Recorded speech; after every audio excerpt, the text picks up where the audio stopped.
Rightio, the next part you got to do is drill out your idler wheels, glue them together first. They've got to be drilled out to a 4.3mm hole, or I reckon 4.5. Those drill bits are easy to find at your normal hardware store if you don't already have one. And just as a basic quick check, there we go, close enough for me. So I'll whack him in the good old cordless drill.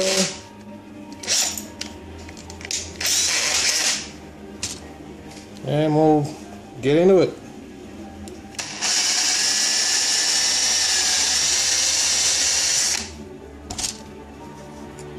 Drilled out.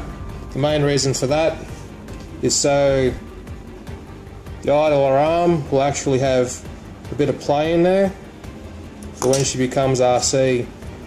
Just pack it with some grease in there as well before you glue the cap end on, so she's nice and packed and it will run nice and free and won't bind up in the future. The next step you have to do is drill out the road wheels.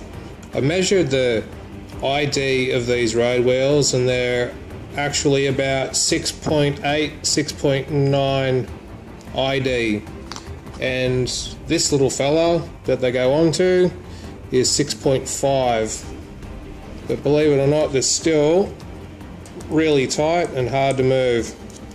In the instructions they do say to file out the inside of your road wheels. File? Don't think so. Bring in 7mm drill bit.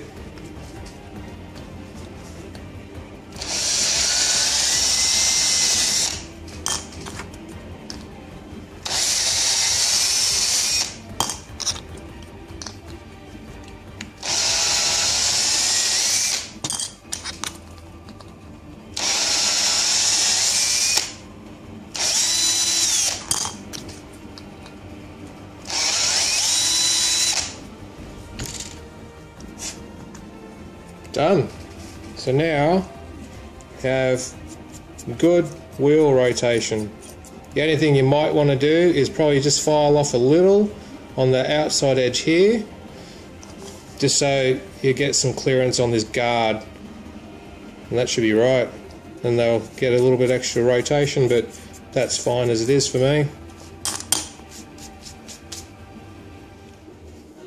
Stop the press, guys, hold the phone, have a pause for a tick. Remember how I said with these, to get some more wheel rotation, just to file off that outside edge? Well, scratch that idea, scrap it, forget it. I found a better way to get more wheel movement.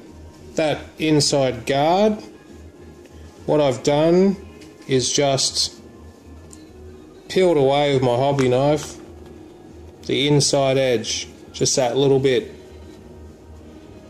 So it's flat, you don't see it anyway, and you get a lot more freedom with your road wheel compared to, even though that's drilled out, it's still got a little bit of resistance there. And plus it saves having to file around all of those and keep testing and trying. I noticed that these actually ran the verniers over them.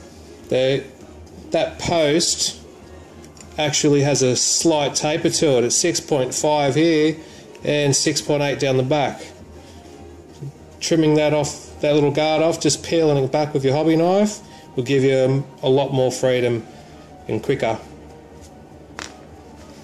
This is another thing regarding these arms that have your wheels on it and they fit onto this bracket here. I highly recommend drilling out this hole to 8mm. They don't say so in the instructions, but you'll find that when you go to fit it on, it is really tight and stiff. After you drill it out, you have plenty of flexibility and freedom there. Alright.